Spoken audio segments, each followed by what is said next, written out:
말씀의 제목 따라하겠습니다. 진리의 기둥과 터.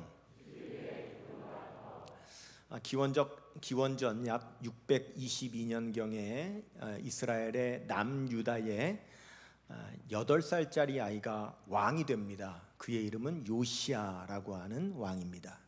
여러분, 8살짜리가 뭘 알아서 나라를 다스리겠습니까? 그러니까 왕족이나 귀족들의 섭정 정치가 되는 거죠. 그러니 나라가 엉망이 되는 겁니다. 그러다가 이 요시야 왕이 26살이 되었을 때 그도 이제 사리를 분별하고 판단할 수 있는 성인이 되었기에 나라 걱정을 합니다. 나라가 엉망이라는 것을 그도 알게 됩니다. 도대체 이 나라가 왜 이렇게 된 것일까? 그는 고민하면서 선지자들의 음성에 귀를 기울입니다. 여러분, 이 요시야 왕이 있었던 그 당시에 동시대에 사역했던 선지자가 스바냐라고 하는 선지자와 예레미야라고 하는 선지자가 같은 시대 활동을 했기 때문에 여러분들이 스바냐서나 예레미야서를 읽으면 요시야 왕 시대의 영적인 상태를 자세하게 알 수가 있습니다. 그때에 이 스바냐 선지자가 지금 이 나라가 왜 이 모양인지에 대해서 이렇게 예언을 합니다. 스바냐 3장 1절로 2절 같이 읽겠습니다. 패역하고 더러운 곳 포악한 그 성읍이 화 있을진저 그가 명령을 듣지 아니하며 교훈을 받지 아니하며 여호와를 의뢰하지 아니하며 자기 하나님에게 가까이 나아가지 아니하였도다. 이렇게 말합니다. 하나님 말씀 안 들어서 이런 거다. 하나님 의지하지 않았기 때문에 이렇게 된 거다. 하나님 앞에 나아가지 않았기 때문에 이렇게 된 거다. 스바냐 선지자가 이렇게 예언을 합니다. 그런데 완전히 반대로 예언하는 그러한 다른 선지자들도 있었습니다. 예레미야 44장 17절 말씀 보시면 같이요. 우리 입에서 낸 모든 말을 반드시 실행하여 우리가 본래 하던 것 곧 우리와 우리 선조와 우리 왕들과 우리 고관들이 유다 성읍들과 예루살렘 거리에서 하던 대로 하늘의 여왕에게 분향하고 그 앞에 전제를 드리리라.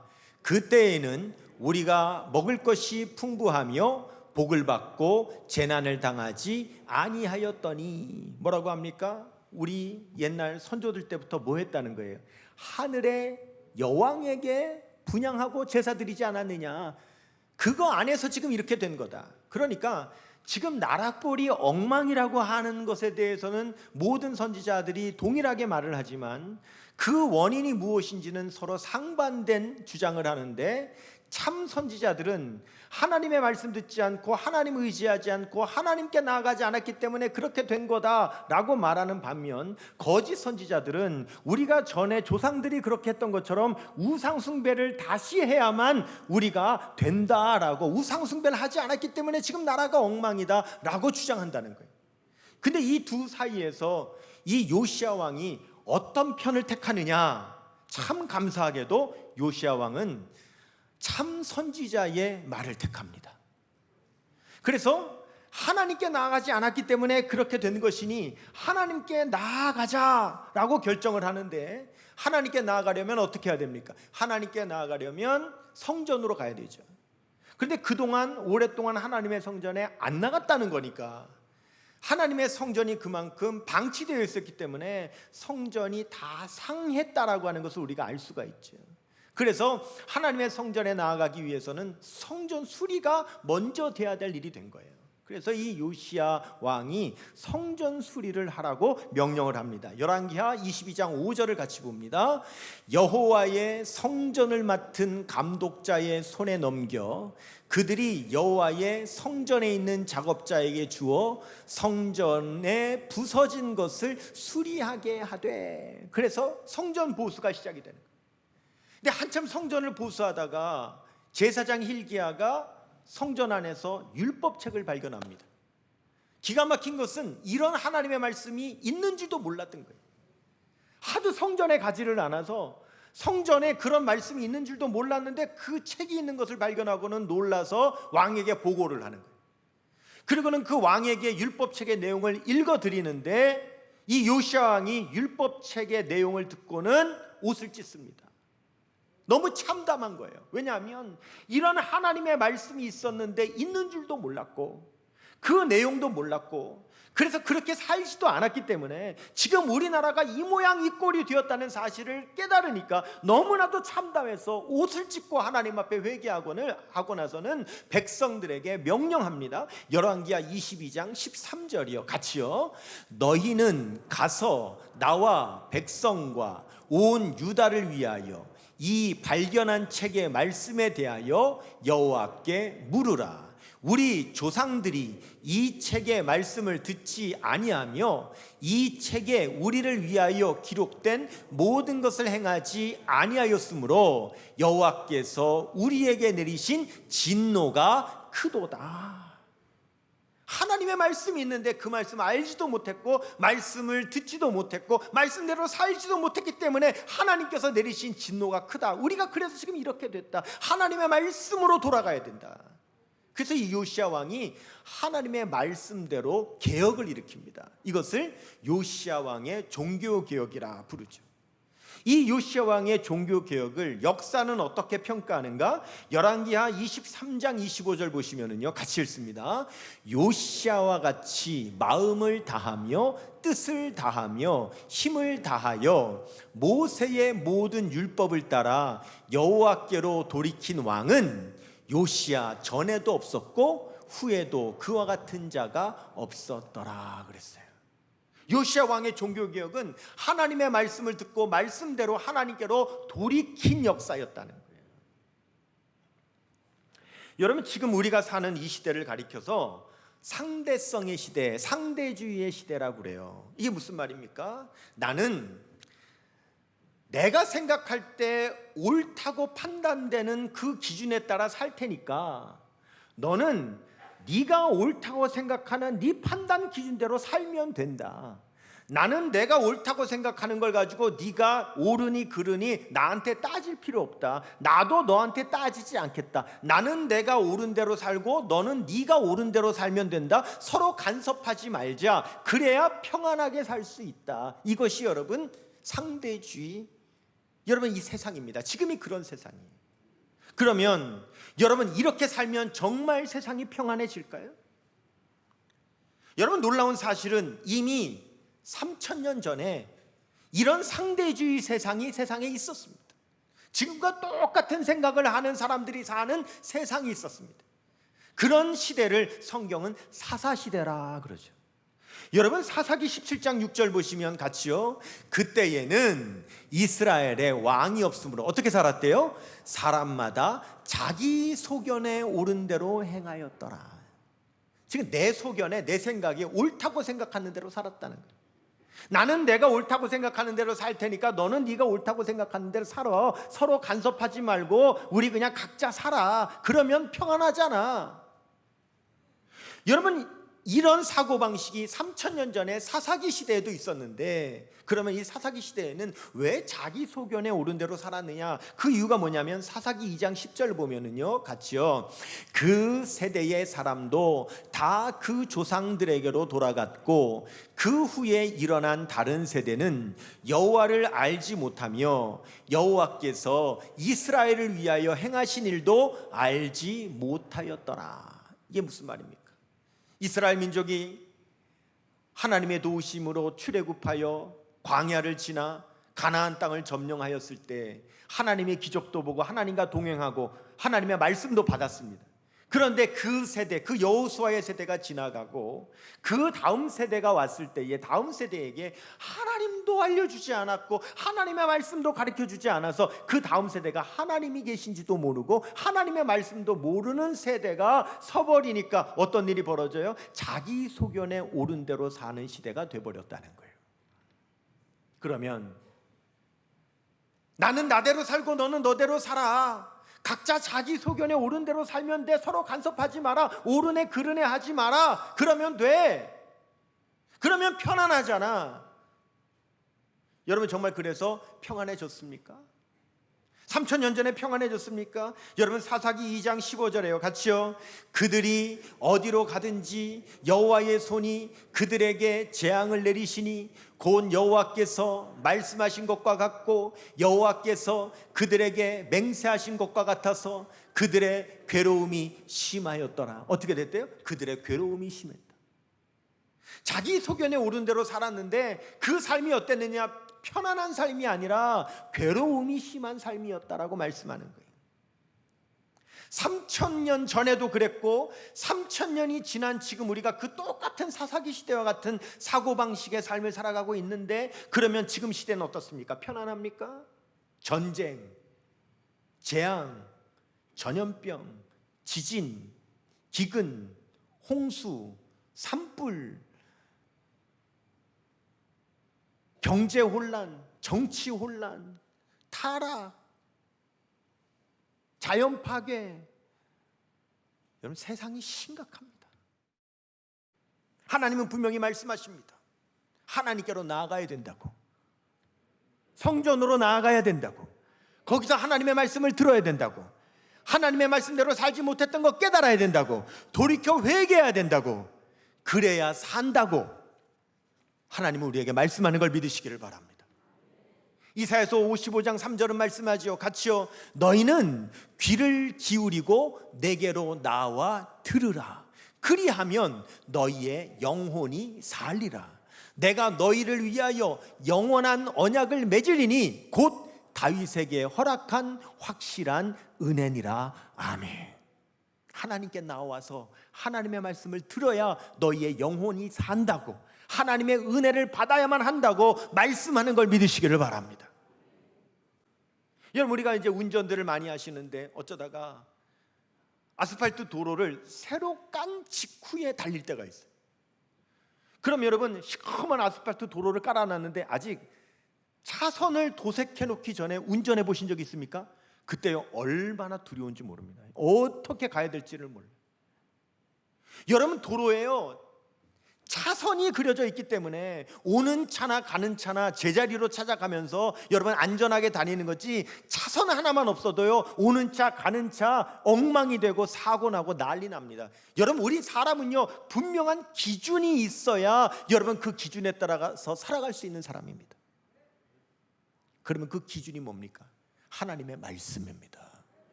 하나님의 말씀이 우리의 기준이 되어 그 말씀에 따라 살아갈 때만이 우리는 영혼이 살고 바로 살아갈 수 있다고 성경은 말씀하고 있는 거죠. 여러분 이 성경이 헬라어로 캐논이에요.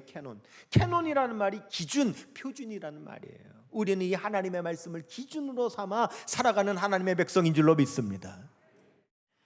우리 교회를 다른 말로 하나님의 집이라고 하죠. 오늘 본문 디모데전서 3장 15절을 말씀합니다. 같이요. 만일 내가 지체하면 너로 하여금 하나님의 집에서 어떻게 행하여야 할지를 알게 하려 함이니 이 집은 살아계신 하나님의 교회요 진리의 기둥과 터니라. 아멘. 교회를 뭐라 그랬어요? 하나님의 집이라 그랬어요. 여러분 간단하게 집 그릴 줄 아시죠? 이렇게 손가락 한번 펴보세요. 이제 손가락으로 집 한번 그려보세요. 시작. 네. 어쩜 그래 저하고 똑같이 그리실까?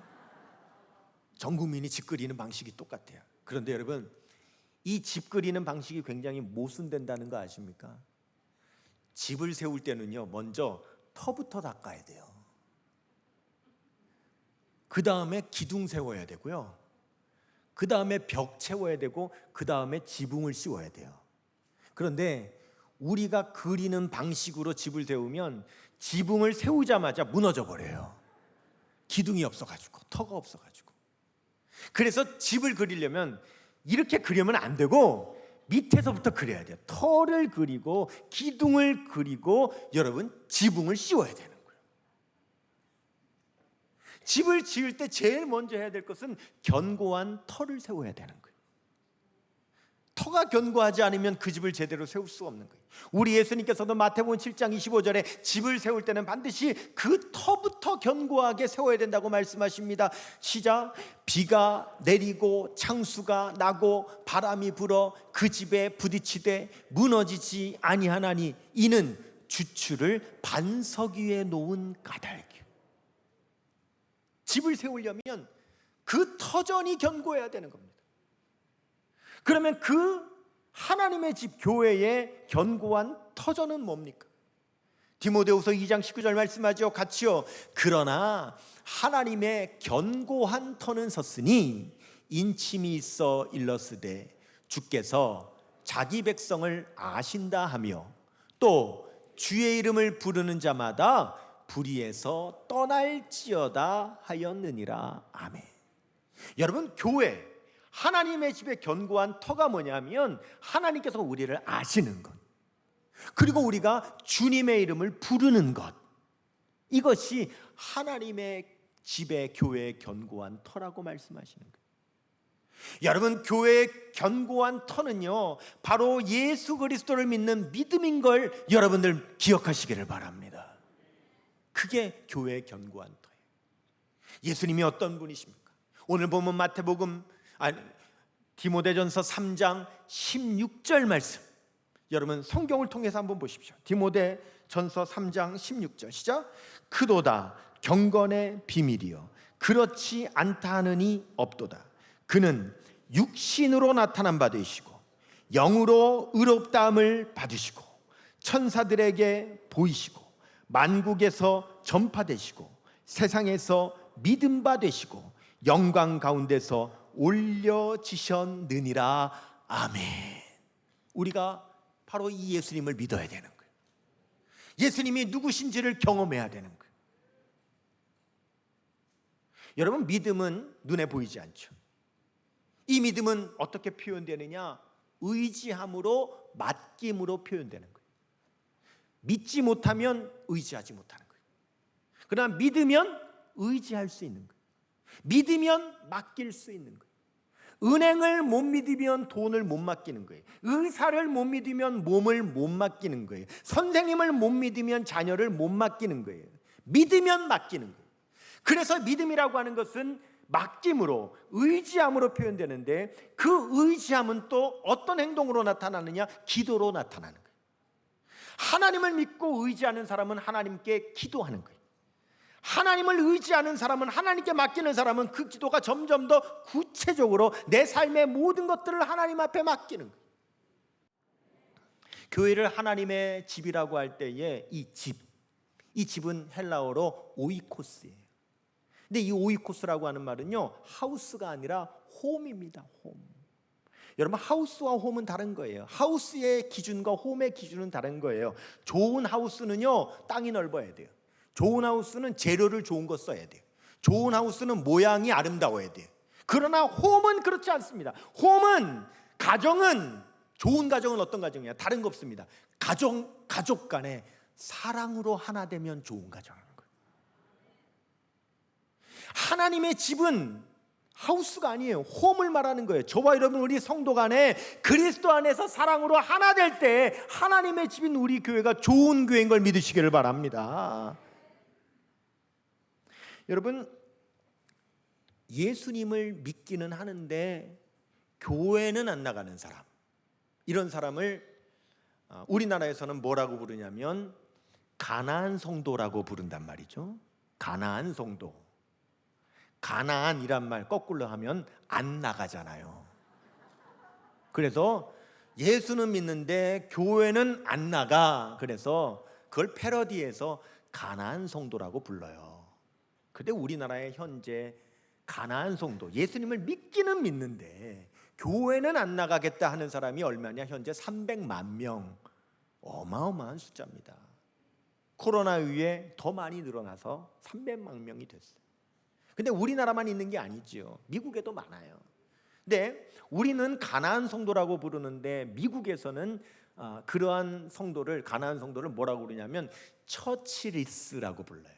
왜 여러분 왜 그 집 없는 그 노숙자를 홈리스라고 부르는 것처럼 교회가 없다. 나는 교회가 없다. 예수님을 믿는데 교회가 없다. 그래서 처치리스라고 불러요. 근데 미국에 이 30년 동안 처치리스만을 연구한 아주 유명한 신학자가 있어요. 조지 바너라고 하는 사람이에요. 이 조지 바너가 처치리스라고 하는 책을 썼는데 제가 그 책을요 꼼꼼하게 다 읽었어요.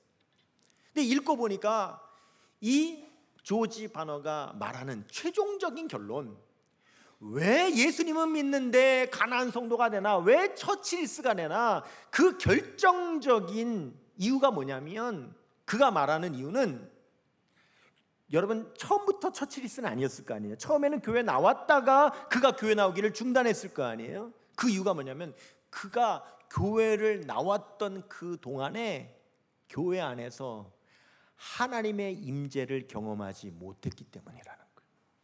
그게 결정적인 이유라는 거예요. 하나님의 임재를 경험하지 못했어요.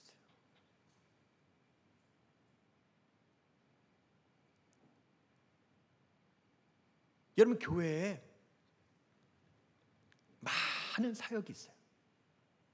그러나 그 많은 사역 가운데 우리가 교회 나오면 오직 교회에서만 경험할 수 있는 것은 하나님의 임재를 경험하는 거예요. 그 외에 교회에서 경험하는 것은 다른 데서도 경험할 수 있어요. 이제 여러분 너무너무 감사하게 오늘 이 예배 마치면 우리 아래층 식당이 2년 6개월 만에 다시 점심 식사를 여러분과 나눕니다. 이야, 점심 식사. 그래서 우리 식당을 2년 6개월 만에 가동을 하니까 지난주에 그 미리 해보는 걸 뭐라 그러죠? 미리 한번 해보는 예행 연습을 했어요. 임시 가동을 해서 저한테 연락이 온 거예요. 목사님, 우리 이제 다시 국수를 잘 끓일 수 있나 임시로 한번 예행 연습을 해서 국수 한 그릇 말았는데 목사님 와서 먼저 시식 좀 하시죠. 그래서 죄송스럽게 저는 지난주에 먼저 먹었답니다. 여러분 우리 교회에서 밥 먹는 거 좋지요. 너무 좋지요. 우리 교회 카페 가서 커피 마시며 교제 나누는 것도 너무너무 좋죠. 그런데 아무리 좋아도 그건 교회 아니어도 식당 가서 할 수 있다. 국수집 가서 할 수 있고 여러분이 집에서 국수 끓여 먹으면 되고 카페 가서 커피 마시면 된다. 그러나 교회에서 하나님의 임재를 경험하는 것만큼은 교회 아닌 곳에서는 할 수가 없기 때문에 우리는 교회에서 먼저 하나님의 임재를 경험해야 될 줄로 믿습니다. 그것이 교회의 견고한 터입니다. 지난 2년 6개월 코로나로 인하여서 한국 교회가 너무 어려웠기는 하는데 이 코로나가 그냥 가지 않고 가면서요 우리 한국 교회에 아주 중요한 메시지 하나를 던져주고 갔습니다. 코로나가 가면서 편지 한 장 써놓고 갔는데 뭐라고 써놓고 갔는지 아세요? 이 코로나가요, 한국 교회가 그동안 코로나 때문에 아무것도 못했죠. 모이지도 못하고 사역도 못하고 행사도 못했습니다. 그런데 다른 거는 다 못했어도 우리 교회가 마지막까지 끝까지 이거 하나만큼은 놓칠 수 없어서 붙들고 있었던 것이 있습니다. 뭡니까? 예배. 배가 풍랑을 만났어요. 그래서 이 배가 살기 위해서 무거운 침몰하지 않게 해서 짐을 막 던져버립니다. 그런데 짐을 던져버릴 때 던져버려도 마지막까지 끝까지 던져버리지 않아야 될 게 있죠. 사람은 던지면 안 되는 거예요. 배 위에서 폭풍이 오면 압니다.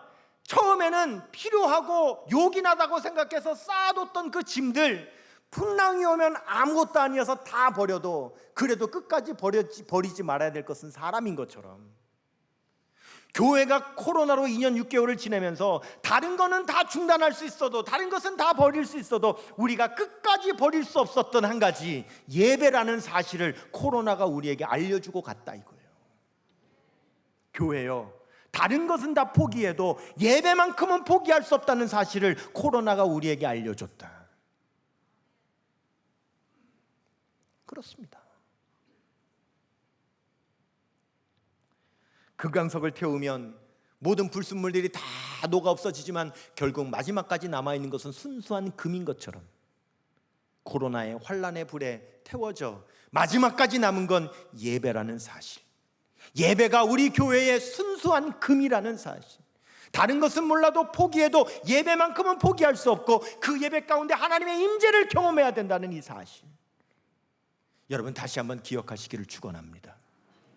교회 나와 예배를 통해서 하나님을 만나야 합니다. 하나님의 임재를 경험해야 됩니다. 하나님의 말씀을 듣고 깨달아야 됩니다. 그것만이 우리가 살 수 있는 길입니다. 그 교회의 견고한 터전과 기둥을 다시 든든하게 일으켜 세우는 저와 여러분 우리 포항성결교회 되시기를 주님의 이름으로 축원합니다.